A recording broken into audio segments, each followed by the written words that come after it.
உலகத்தில் எத்தனையோ அறிவுத்துறைகள் இருக்கின்றன, ஆராய்ச்சி துறைகள் இருக்கின்றன. அவற்றிலே ஒன்றுதான் சைவ சித்தாந்தம் என்ற துறை. மற்ற துறைகளுக்கும் சைவ சித்தாந்த துறைக்கும் என்ன வேறுபாடு? வேறுபாடு இருக்கிறதா இல்லையா? மற்ற எல்லா துறைகளையும் விட சைவ சித்தாந்த துறை ஒரு வேறுபட்ட ஒரு தனித்துறை. அப்படி என்ன வேறுபாடு என்றால், மற்ற துறைகளெல்லாம் உலகப் பொருள்களை ஆராய்கின்றன. மற்ற எல்லா விஞ்ஞானம், மருத்துவம், பொருளியல் எல்லா துறைகளுமே உலகப் பொருள்களை எடுத்து ஆராய்கின்றவை. ஆனால் சைவ சித்தாந்த துறை உலகத்தை கடந்த பொருள்களை எடுத்து ஆராய்கிறது. உலகத்தை கடந்த பொருள்களை ஆராய்வதுதான் சைவ சித்தாந்தம். அது என்ன அர்த்தம்? உலகத்தை கடந்த பொருள் என்ன அர்த்தம்? நம்முடைய அறிவுக்கு எட்டாத பொருள்களைத்தான் சித்தாந்தம் எடுத்து ஆராய்கிறது. நம்முடைய அறிவுக்கு எட்டாத, நம்மால் உணர முடியாத, நம்முடைய அறிவை கொண்டு உணர முடியாத பொருள்களை ஆராய்கிறது சைவ சித்தாந்த துறை.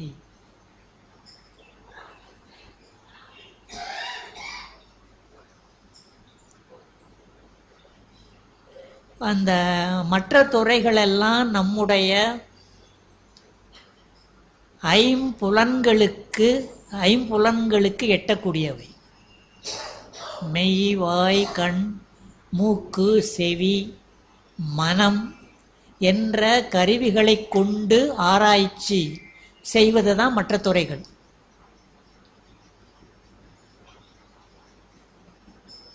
ஆனால் சைவ சித்தாந்த இந்த ஐம்பொறிகளாலே, மனத்தினாலே அறிய முடியாத பொருள்களைத்தான் ஆராய். அப்படி என்ன பொருள்கள்?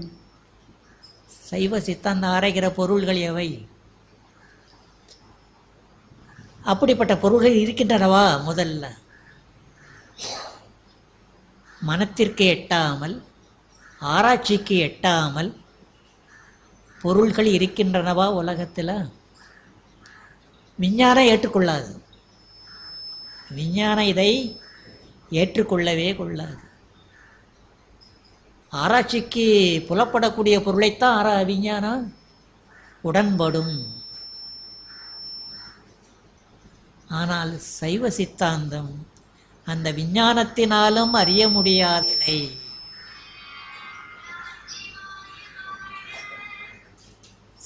உணர முடியாத பொருள்களை ஆராய்கிறது. அதை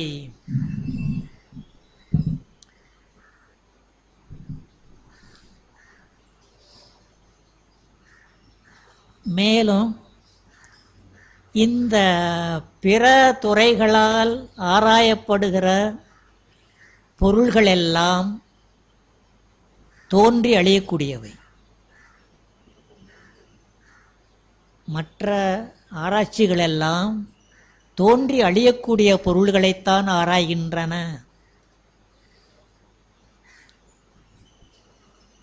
ஆனால் சைவ சித்தாந்தம் சொல்லக்கூடிய பொருள்கள் தோன்றி அழியாதவை. அப்படியானால் என்ன பொருள்?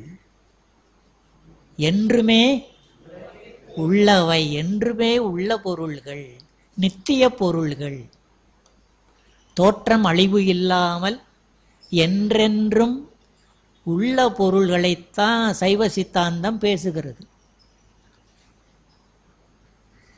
இது ஒரு வேறுபாடு. இப்படி எத்தனையோ வேறுபாடுகள்.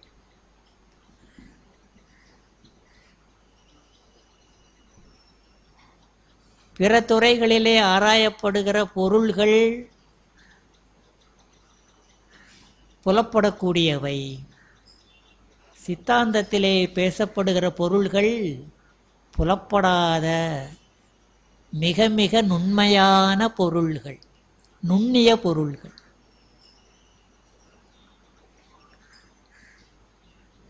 இதையெல்லாம் எப்படி கண்டார்கள் நம்முடைய முன்னோர்கள்? இப்படிப்பட்ட புலன்களுக்கு எட்டாத பொருள்கள் இருக்கின்றன என்பதை நம்முடைய முன்னோர்கள் எப்படி கண்டார்கள்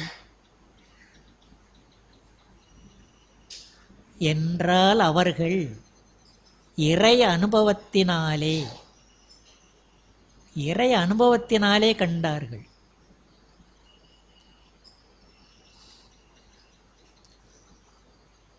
நம்முடைய திருமுறை ஆசிரியர்கள் போன்ற அருளாளர்களுடைய வாக்கிலே அந்த பொருள்கள் இடம்பெற்றிருக்கின்றன.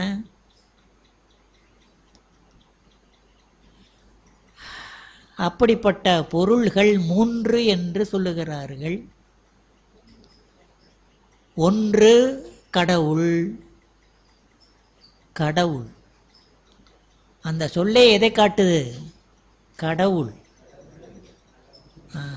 எதை கடந்தவர்? மனிதருடைய அறிவை கடந்தவர். மனிதருடைய அறிவை கடந்தவர்.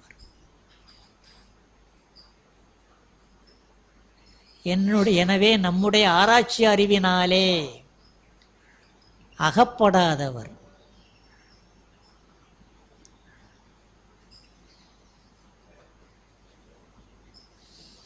அதனாலே கடவுள் என்று பெயர் வைத்தார்கள். அப்படி நமக்கு எட்டாத பொருள் இருந்தால் நமக்கு என்ன பயன்? அவரால் ஏதாவது பயன் உண்டா? பயனுடைய பொருளாக என்றால் நம்மால் அறியப்பட வேண்டுமே. அறிந்தால் தானே நாம் அவனாலே பயனடைய முடியும். அப்பனால் அவன் அறிய முடியாதவனா? எட்டாத பொருள் நம்மால் அறிய முடியாத பொருளா என்றால் அறிய முடியும். அறிய முடியும்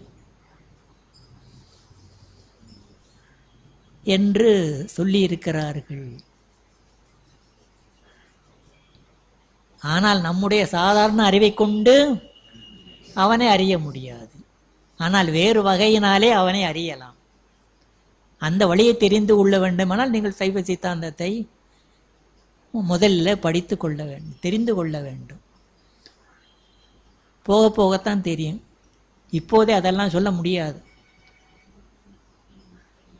இறைவனை உணர்வதற்கு வழி இருக்கிறது, சொல்லி வைத்திருக்கிறார்கள்.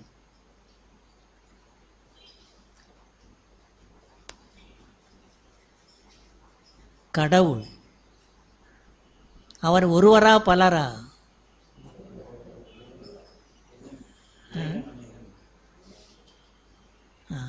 பலர் சொல்கிறார்களே, பல தெய்வங்கள்.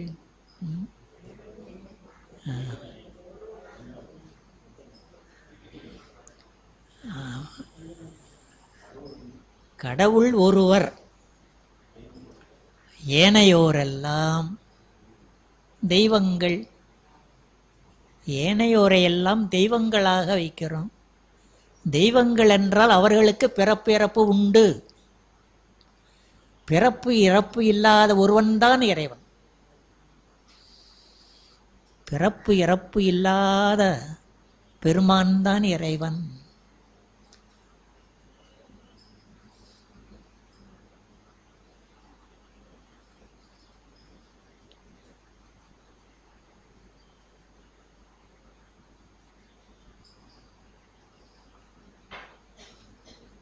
அருணகிரி அந்தாதி என்ற ஒரு நூலிலே, அருணகிரி அந்தாதி கேள்விப்பட்டிருக்கிறீர்களா? அருணகிரி அந்தாதி பாடியவர் யாரு? அருணகிரி. அருணகிரினா திருவண்ணாமலைன்னு அர்த்தம். திருவண்ணாமலையை பற்றி பாடிய நூல் அருணகிரி அந்தாதி. அந்தாதினா யாப்பு பற்றி. யாப்பு அதை இயற்றியவர் குகை நமச்சிவாயர். குகை நமச்சிவாயர் என்ற ஒரு அருளாளர்.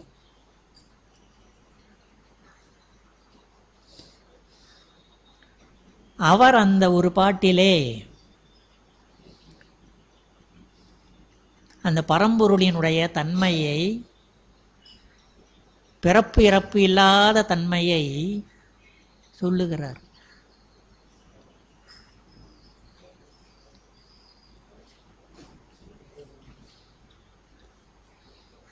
வெண்பா, அது வெண்பா, அருணகிரி அந்தாதிங்கிறது 100 வெண்பாக்களை உடைய நூல். அதுல ஒரு வெண்பா, எல்லார் பிறப்பும் இறப்பும், எல்லார் பிறப்பும் இறப்பும்,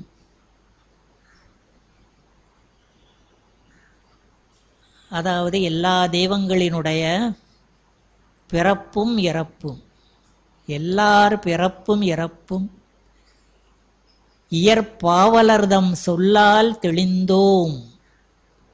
எல்லா நூல்களிலும் மற்ற தெய்வங்கள் பிறக்கிறார்கள் இறக்கிறார்கள் என்று சொல்லப்பட்டிருக்கிறது. மகாபாரதத்தில் யாரு? கண்ணபெருமான், கிருஷ்ணர். கடைசியில் அவர் என்ன ஆனார்? அவரை இறக்கின்றார், அவரை இறக்கிறார். ஆக நம்முடைய புராணங்களிலே, இதிகாசங்களிலே தெய்வங்கள் பிறந்து இறப்பதாகத்தான் சொல்லப்படுகின்றன. நாம் சைவர்கள் மட்டும் சொல்லல, அவர்களே உடன்படுகிறார்கள். ஆனால் சிவபெருமான், சிவம் எங்கேயாவது பிறந்தார் இறந்தார் என்று யாராவது ஒருத்தர் சொல்லியிருக்கிறார்களா?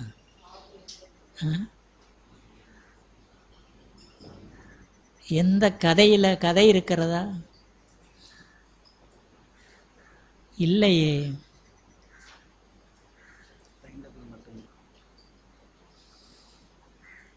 பரம்பொருளை பற்றி பேசும்போதே இவ்வளவு இடையூறு.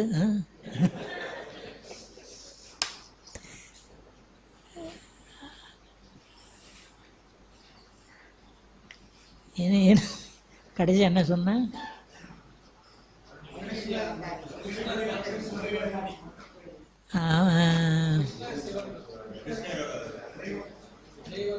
ஆமா,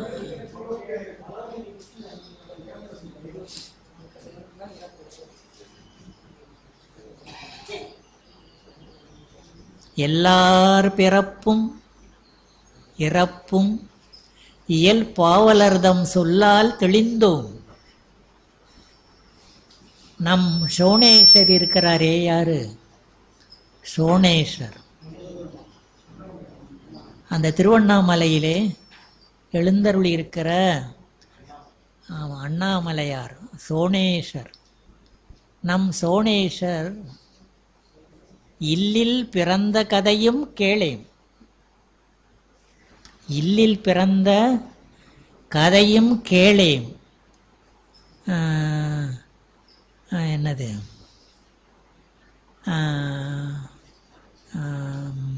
சோனேஸ்வர் இல்லில் பிறந்த கதையும் கேளேம்.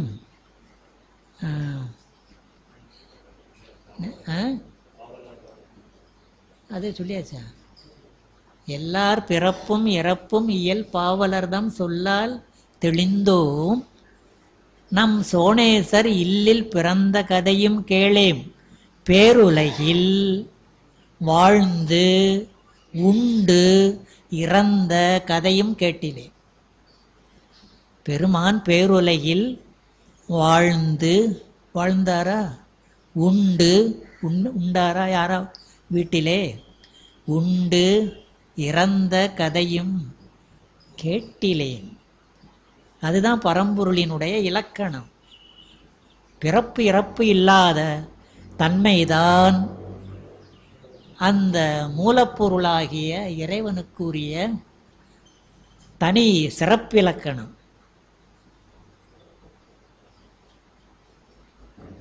என்று நம் பெரியோர்கள் வகுத்திருக்கிறார். எனவே கடவுள் கடவுள்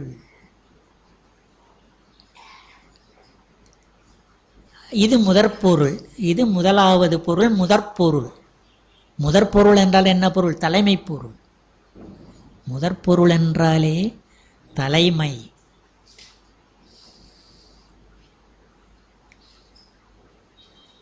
அவனுக்கு இன்னொரு பெயர் என்ன? சைவ சித்தாந்தத்திலே பதி என்ற பெயர். சைவ சித்தாந்த முறையிலே சொல்ல வேண்டுமென்றால் பதி என்ற பெயர். பதி, இது சைவ சித்தாந்தம் இறைவனுக்கு வைத்த பெயர். பதி என்றால் என்ன பொருள்?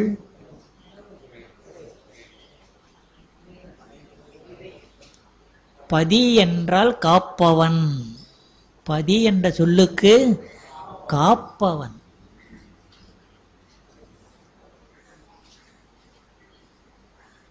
எனவே அந்த சொல்லே காட்டுகிறது அவனால் காக்கப்படுகின்றவர் உண்டு என்பதை காட்டுகிறது.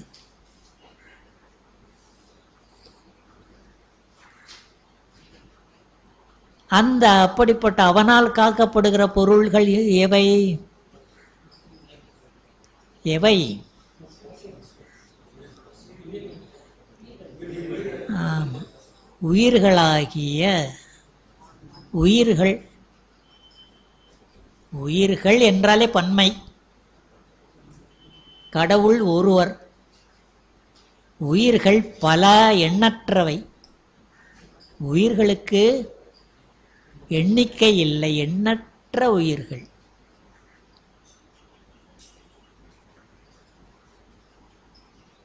ஒவ்வொரு உடம்பிலே இருக்கிற உயிர் தனித்தனி உயிர். அப்படியானா உலகத்தில் எத்தனை உடம்புகள், எத்தனை வகையான உடம்புகள்?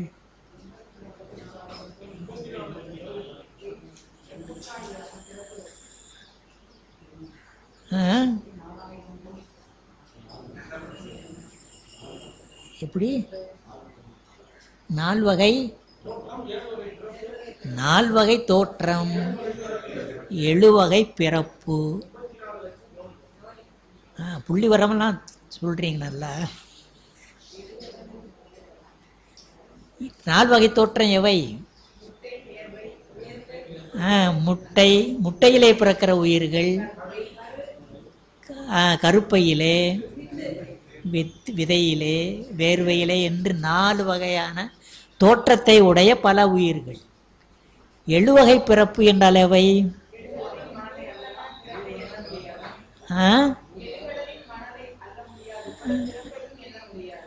ஏழை எண்ணலாம்ல.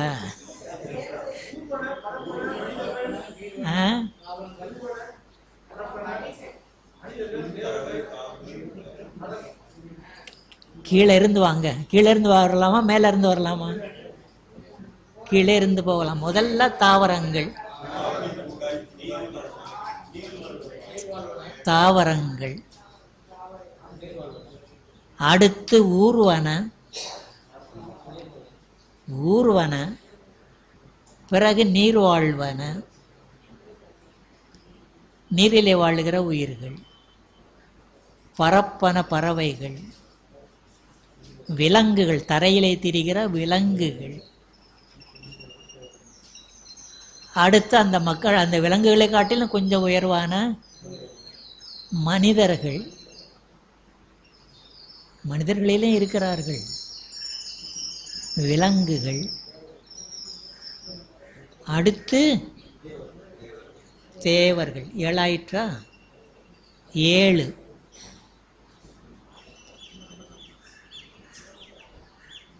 ஏழு வகை பிறப்பு. எனவே இந்த அப்படியானால் எத்தனை வகையான உடம்புகள், அந்த உடம்புகளில் இருக்கிற தனித்தனி உயிர்கள் எத்தனை? எண்ணற்றவை, எண்ணி சொல்ல முடியாது.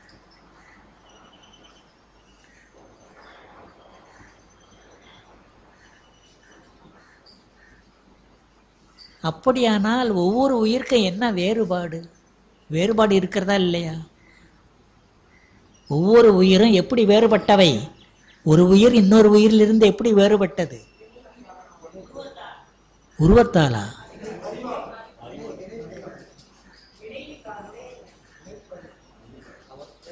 வினையெல்லாம் பின்னால்தான் நம்ம வந்தது.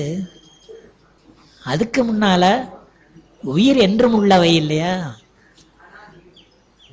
ஆமா. ஒரு உயிருக்கு இன்னொரு உயிருக்கு என்ன வேறுபாடு? எதுல வேறுபாடு? முதல்ல உயிர் என்றால் என்ன? உயிர் என்றால் எதை சொல்லுகிறீர்கள்? ஆன்மாவா? நான் எளிமையான சொல்ல சொன்னா நீ கடினமான சொல்ல சொல்றீங்க.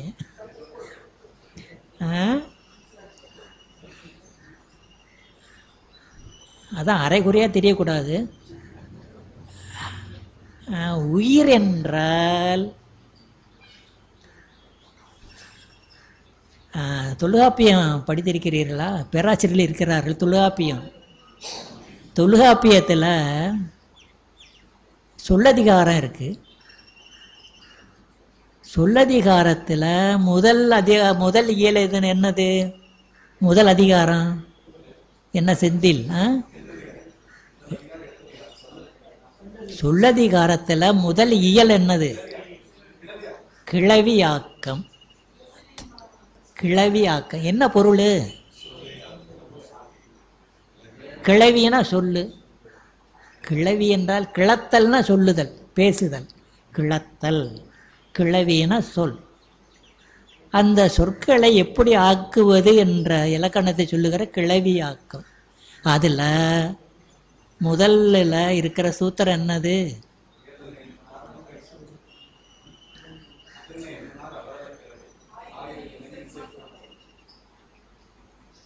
ஆயிரு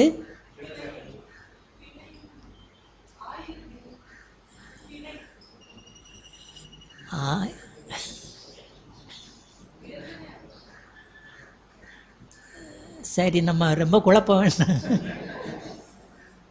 இலக்கணத்துக்குள்ளெல்லாம் போக வேண்டாம். அதில் ஒரு சூத்திரம் கிளவியாக்கத்தில் இயற்கை பொருளை இற்றென கிளத்தல். ராணியா அவங்க பேர்? என்ன படிச்சிருக்கீங்க? பிஹெச்டியா? எங்க? அப்படியா? ராணி. ஆமாம் சொன்னாங்க, யானைப்பூங்க சொன்ன நினைவு இருக்கு. இயற்கை பொருளை இற்றென கிளத்தல். அடுத்த சூத்திரம் செயற்கை பொருளை ஆக்கமுடு கூறுதல். என்ன பொருள்? இயற்கை பொருளை எப்படி சொல்ல வேண்டுமா?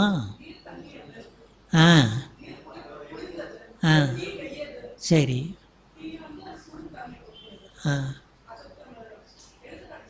சரி, நான் எதிர்பார்க்கிற எடுத்துக்காட்டு சொல்லலையா?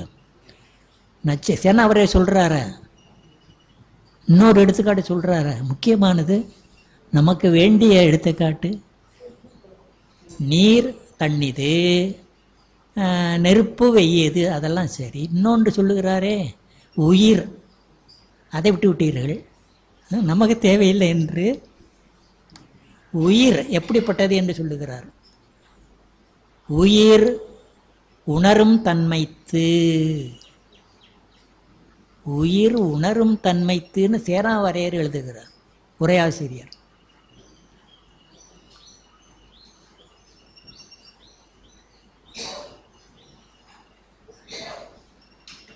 ஆக உயிரினுடைய இயற்கை என்ன? உயிரினுடைய இயற்கை உணர்கின்ற அறிவு. அதுதான் உயிருக்கு இயற்கை. உணர்தல், உணர்வு தான், அறிவு தான் உயிர். எது அறிவுடையதோ அது உயிர். எது அறிவற்றதோ அது ஜடம். உணர்வற்றது சடம், உணர்வு உடையது உயிர்.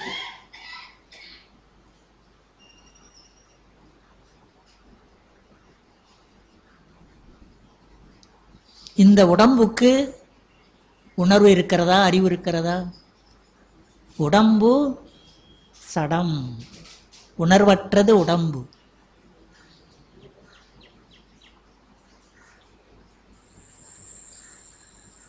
உடம்புக்கு அறிவு இருக்கிறதா, உணர்வு இருக்கிறதா? ஆனால் நெருப்பை தொட்டால் சுடுகிறதே, உணர்வு தெரிகிறதே.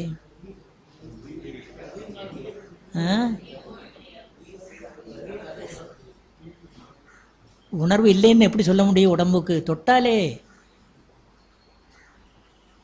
உணர்வுறோம் அல்லவா? அது எதனால? அது எதனால?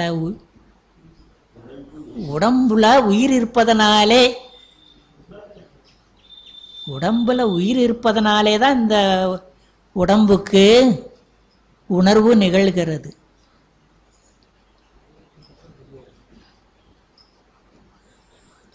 ஒரு புலவர் கேட்கிறார், ஒருவன் பசியோடு வீட்டுக்கு வந்தான். அங்கே வீட்டில் துணைவியார் நல்லா சுட சுட சமையல் செய்து வைத்திருக்கிறார். அது ஆறுவதற்கு கூட இவரால் பொறுக்க முடியவில்லையா, பசி தாங்க முடியவில்லை. உடனே கையை ஏந்துகிறான். கையில் அந்த சூடான சாதத்தை வைக்கின்றாள் மனைவி. இவரால் தாங்க முடியல அந்த சூட்டை. இப்படியும் அப்படியும் மாற்றி மாற்றி அந்த சூட்டை தண்டிக்கிறாராம். அப்படி உணர்ந்த அவர், அவருடைய விதி முடிந்து விட்டது. எப்போது முடியும் என்று யாரை சொல்ல முடியும்? திருமூலர் சொல்லுகிறார் இல்லையா, அடப்பண்ணி வைத்தார், அடப்பண்ணி வைத்தார். சமையல், அடுதல்னா சமையல். அடப்பண்ணி வைத்தார், அடிசிலும் உண்டார், அடிசிலும் உண்டார். மடக்கொடியாரோடு மந்தனம் கொண்டார். மனைவி அவரோடு பேசினார் இனிமையாக. மடக்கொடியாரோடு மந்தனம் கொண்டார், இடப்பக்கமே இறை நொந்ததே என்றார். ஐயோ, இடப்பக்கம் வலி போல உணர்கிறார். இடப்பக்கமே இறை நொந்ததே என்றார். கிடக்கப்படுத்தார், கிடந்து ஒளிந்தார் என்று சொல்லுகிறாரே. ஆக அடுத்த நொடியில் என்ன நடக்கும்? யாராவது நினைத்து பார்க்கிறோமா? நாளைக்கு இருப்போமா? அடுத்த நொடியில் இருப்போமா? அதை யாருமே நினைப்பது இல்லை. சரி, எதுக்காக சொன்னேன்? அந்த இறந்து போய்விட்டான். உடனே அவனை என்ன செய்கிறார்கள்? பாடையிலே ஏற்றுகிறார்கள். அந்த பாடைக்கு என்ன பேர் சொல்லுகிறாரு? புகழாக்கட்டில். புகழாக்கட்டில்ங்கிறார். புகழாக்கட்டில். உயிரோடு இருக்கிறவரை, ஆமாம், அந்த கட்டிலே மனைவி மக்களோடு ஒருவரை ஒருவர் புகழ்ந்து கொஞ்சி குலாவினார்கள். இப்பொழுது அந்த கட்டில், இது வேற கட்டில், இது புகழாக்கட்டில்.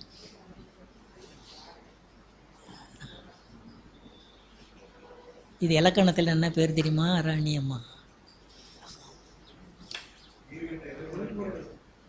எது? அதை கேட்கல, முழுதுக்கும் சொல்லுங்க. இலக்கணம் சுவையான பகுதி. இலக்கணம் தெரிந்து கொண்டா சுவையாத்தான் இருக்கும்.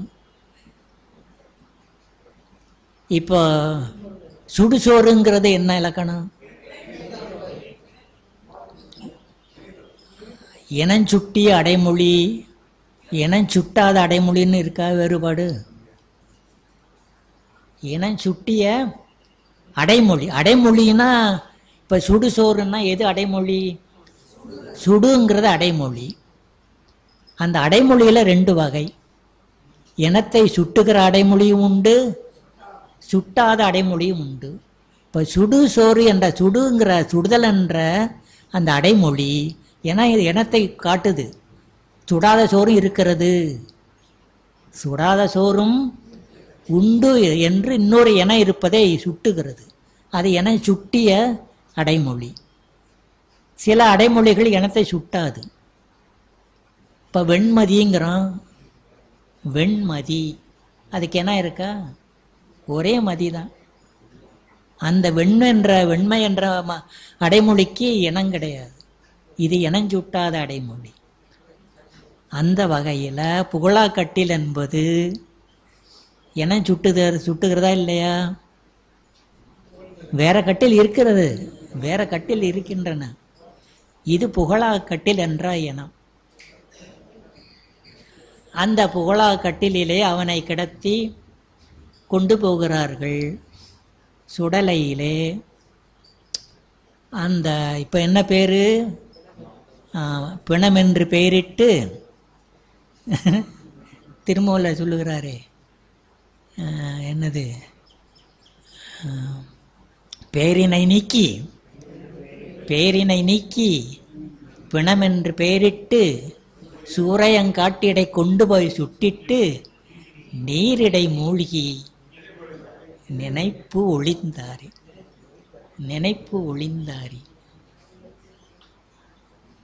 அப்படி அந்த அவனுடைய பிணத்தில் நல்லா விறகுகளெல்லாம் அடுக்கி நெருப்பை மூட்டுகிறார்கள்.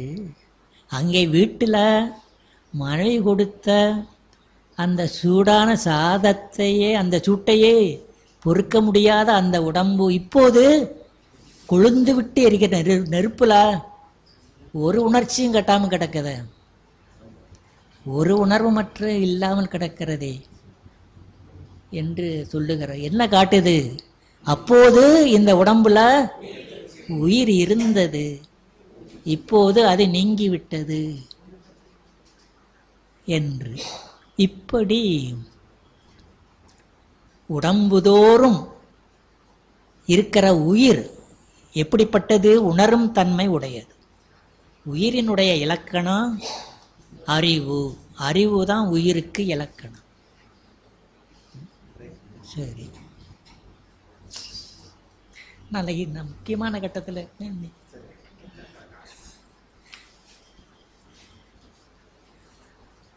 இடைவெளி விட சொல்றாரு. இதை முடிச்சுடுறோம். இதையாச்சும் முடிச்சு என்ன சொன்னோம்? அறிவு. அப்போ நம்ம ஒவ்வொரு உயிரும் அறிவுடையது, ஒவ்வொரு உயிரும் தனித்தனியாக அறிவுடையது. அப்படியானால் எல்லா உயிரும் ஒரே அறிவுடையவையா? எல்லா உயிர்களும் ஒரே அறிவினவா என்றால் அறிவிலே வேறுபாடு. ஒவ்வொரு உயிரும் அறிவிலே, அறிவு நிலையிலே தனித்தனியாக வேறுபாடு உடையவை. ஓர் அறிவுக்கு இருக்கிற அறிவு, ஓர் உயிருக்கு இருக்கிற அறிவு இன்னொரு உயிருக்கு இல்லை. அந்த உயிரினுடைய, அறிவினுடைய வேறுபாடு தான் உயிரினுடைய வேறுபாடு.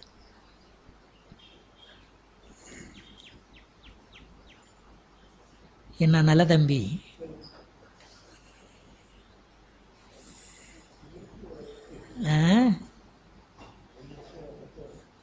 சரி, இன்றைக்கு அவ்வளவுதான், உங்களுக்கு கொடுத்து வைத்தது அவ்வளவுதான்.